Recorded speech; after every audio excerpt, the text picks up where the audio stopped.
time pandemic, sabi ko, 8 years old na si Sar, malapit nang mag-face to face na ulit. Yung takot ko na baka mabully siya, baka lalong hindi magtuloy ng school. Kaso ang problema ko nun, saan ako kukuha ng pera sa house? Nag-research na lang ako.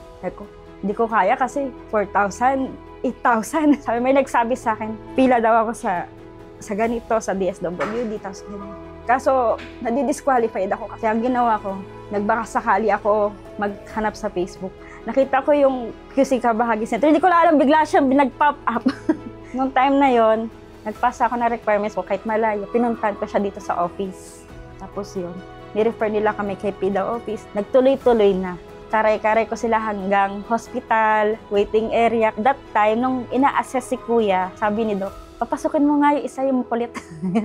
Yeah. Tingin ko, mami, meron to. Tapos yun, nagsunod-sunod na sila.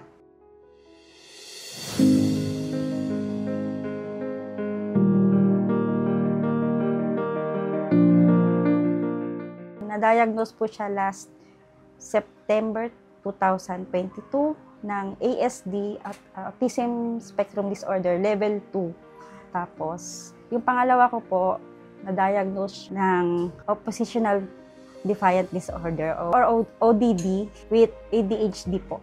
Combined po. Tapos po, yung pangatlo ko pong anak, diagnosed din po siya ng Autism Spectrum Disorder Level 3. Sabi ko kay Lord, wag naman lahat. Sabi ko ganun. Tapos, sabi sa akin ni Doc, Mami, huwag ka magugulat kasi meron din siyang Autism Spectrum Disorder with ADHD.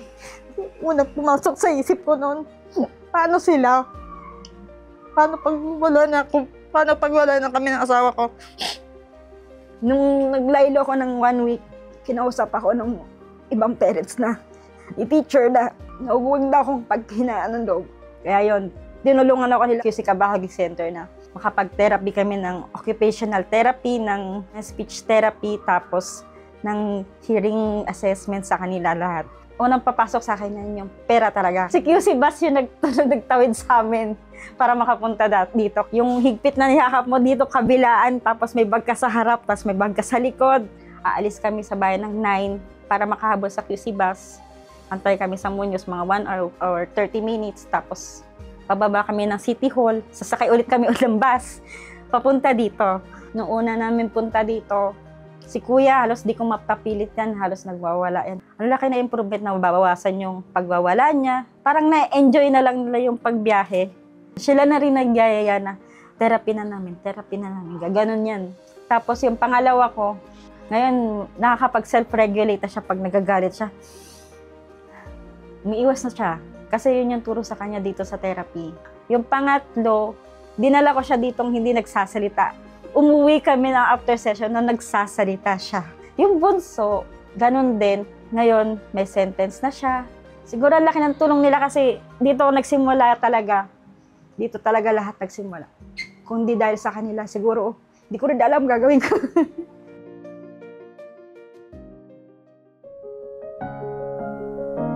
Pinagkalooban nila kami ng siomay. Tapos, yung sa QC Pangkabuhayan, mag-apply kami nun para masustentuhan nga yung pangangailangan ng mga bata. Yun po yung ginamit ko for barbecue talaga. Yung 10,000 na nakuha namin noon. Nakakatulong siya kasi may extra ko. Yung 2,000 ngayon, nakakapag-barbecue kami. Minsan may natatabi pa akong pang-kuryente. Nakasurvive kami pang-baon nila araw-araw. Pag walang-wala talaga. Yung sa educational assistance, nag-apply ako online. Unang kuha namin noong December. Ang saya-saya niya kasi sabi niya ganun. Makakabili na ako ng bagong sapatos. Hindi ko naman akalain na yun yung gusto niya bilhin. Pero masaya ako kasi natulungan ako ni Mayor dahil doon. Nakabili kami ng bagong sapatos noon. Baka kung wala yung mga benefits ng City Hall sa ni Mayor, siguro nasa bahay lang kami. Baka hanggang ngayon di pa rin sila nagsasalita. Nung tinulungan nila ako, na alam kong susuportahan ako ng gobyerno ng Quezon City. Doon na nagsimula yun eh. Na alam kong mapagpapatuloy ko yung therapy nila. Dahil doon sa puhunan na pinahiram sa akin, nakapagpatuloy ako magtinda ng barbecue. Napaka-blessed ko na Sa Quezon City kami nakatira. Kasi sa dami ng tao sa Quezon City, hindi pala ganun kahirap lumapit sa kanila. Pag kailangan mo pala ng tulong, talagang andyan sila.